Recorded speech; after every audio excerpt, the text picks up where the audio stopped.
Good afternoon, everyone. I'm Suraj TC from Batch 5 under the guidance of Pratap sir. Today I'm presenting an end-to-end approach to 3D reconstruction from an image set.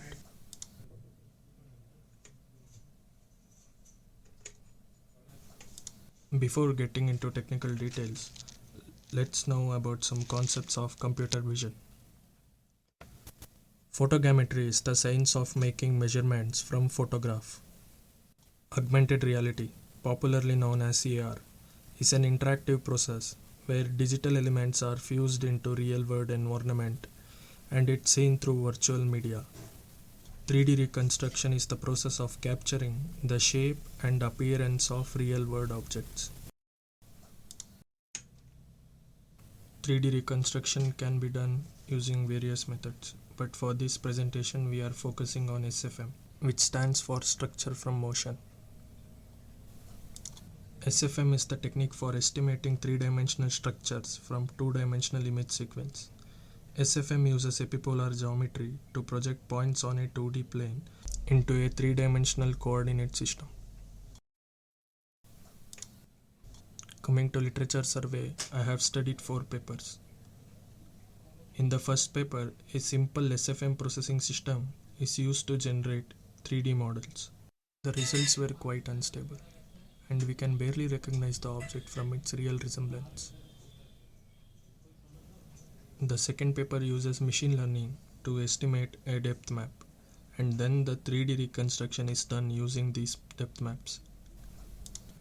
Third paper uses convolutional neural network, that is CNN, to again estimate the depth map, but more efficient than the previous paper. The last paper uses a complete different approach from the first 3. Here, a separate depth sensor is used. This makes 3D reconstruction way much easier, but it's not possible for everyone to afford depth sensors. Coming to methodology, we can understand how 3D reconstruction is done using the concepts of SFM. 3D reconstruction can be done using SFM algorithm in 3 steps. In first step, we have to calibrate the system for camera attributes. Then a camera matrix is derived. Step 2 and 3 are iterative process. In step 2, feature tracking is done to identify the surface or region in different images. Once the necessary features are extracted, a 3D model is reconstructed using these data. From the literature survey, we already know that SFM alone cannot produce accurate results. So it is followed by 2 more steps, namely dense reconstruction and surface reconstruction.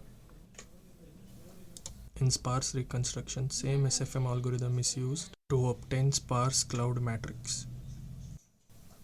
Then coming to dense reconstruction, we use multi-view stereo algorithm, that is MVS algorithm, to get dense point cloud, which almost represents the 3D object, but it's still not complete. Surface reconstruction is the last step in 3D reconstruction. Here, Poisson surface reconstruction algorithm is used. We already know the region bounded by the points in the dense cloud. The respective surface is identified by using this data, and it is reconstructed using PSR algorithm. Some of the major applications of 3D reconstruction are object recognition, robot navigation, retrieving image from a 3D model, and 3D reconstructions can be used in computer graphics, geolocalization, and archaeology. Some of its drawbacks are the object should not move while capturing, poor camera technique may produce junk results, object of interest must be rigid and opaque. Coming to result analysis, Olsen dataset is used to evaluate the system. Results of this approach are compared with previous work, and it can be concluded that the proposed system outperforms the previous one, both in terms of accuracy and completeness. For future, the system can be extended to obtain more accurate and complete reconstruction results, and the computation time can be reduced by parallelization, and a mobile 3D scanning application can be implemented using this system. These are my reference papers. Thank you.